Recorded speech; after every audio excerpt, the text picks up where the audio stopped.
Kaixo, instalazio elektrotekniko eta automatiko zikloko erdi mailako irakaslea naiz, eta pintxan perimetrikoari buruzko infografia bat nola garatu adimen artifiziala erabiliz esplikatuko dut bideo honetan. Lehenengo, Perplexity erramientara joango naiz, eta Perplexity erramientan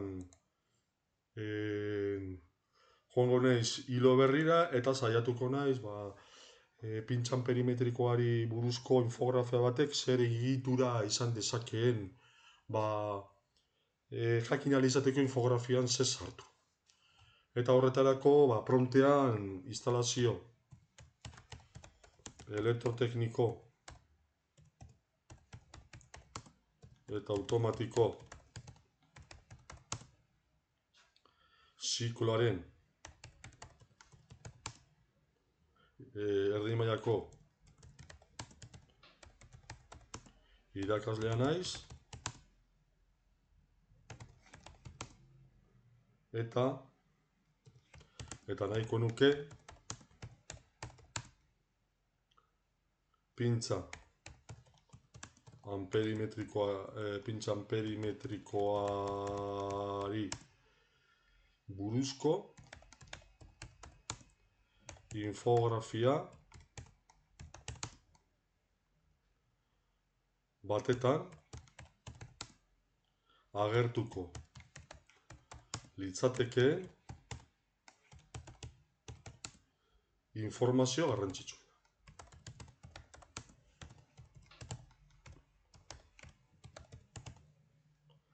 Vale? Eta hemen agertzen da pixka bat informazioa. Esaten dit pintxan perimetrikoa zer den, definitu egiten nau, eta zertarako erabiltzen den. Eta gero bere funtzionamendua nolakoa den, zergatikan egin dezakegun neurketa hori, batez ere eremu magnetikoa eta indukzioan oinarritzen delako, gero ze neurketa motak egin ditzazke, korronte zuzen eta korronte alternoa neurtu ditzazke, zein pintxan perimetriko mota dauzkagun merkatuan, eta pixka zein diran bere abantailak polimetroarekin alderatuz, zergatik kasu batzuetan da komenigarria erraminta hau erabiltzea. Ikusten denez, izan daiteke nahiko zabala, eta esango dio laburtzeko. Laburtu, iezaidazu informazioa. Konkretuagoa izan dadin. Eta pixka bat hemen agertzen da, pixka zein definitu egiten nau, eta batez ere funtzionamenduan arduratzen da. Edo informazio hori eskaintzen di batez ere. Eta horregatik, pixka bat nire infografian erabili du, lehenengo pintxan perimetrikoaren izenburu bat jarri dut, eta gero lehenengo diapositiban zertarako eta zer neurketak egiten dituen aipatzen dut, eta bigarrena zein den bere funtzionamendua adierazten dut. Testua lortu ahal izateko, joaten naiz, erabili dut Canva baita, eta hemen pixka bat testua konkretatzen dut. Eta horretarako, Canvaren frontean joan naiz testo, eta gero eskritura magiko opziora joan naiz. Eta frontean berdin jarri dut, rol bat jartzen duen nire buruari, konkretuago izan dadin informazioa, instalazio elektrotekniko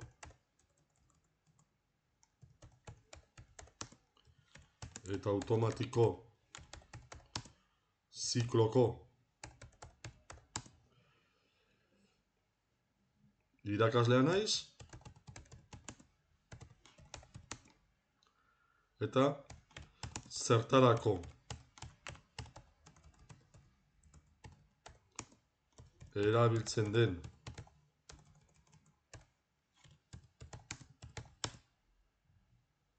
pintxan perimetrikoa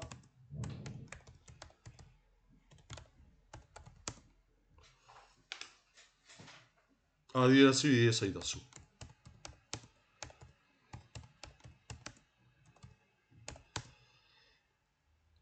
Perimetrikoa eta bere funtzionamendua hobeto zanda adierazi ezaidazu.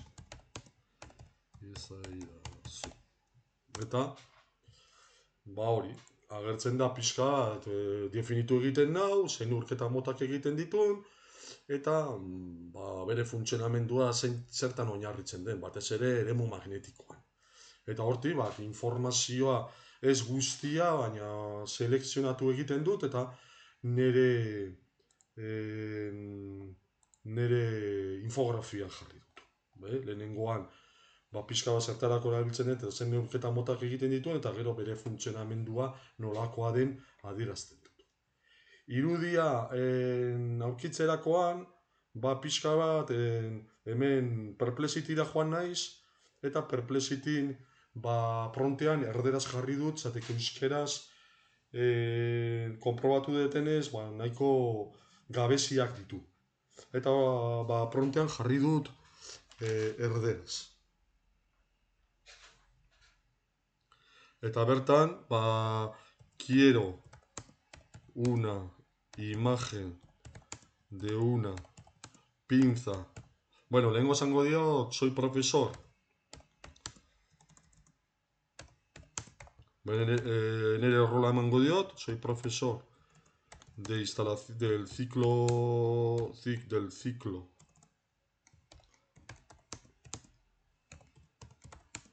medio de instalaciones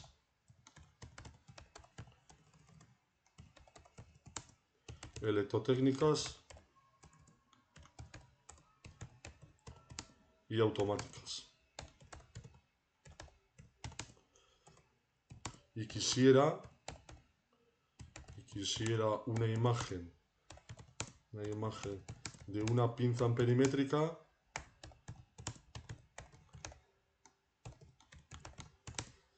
para una infografía. Pizka konkretatu egiten dut, infografia batentzat dela. Zenbait eta konkretuago izan prontean, orduan eta gertuago dago gaude nahi dudan imagina edo irudia lortu ahal izateko.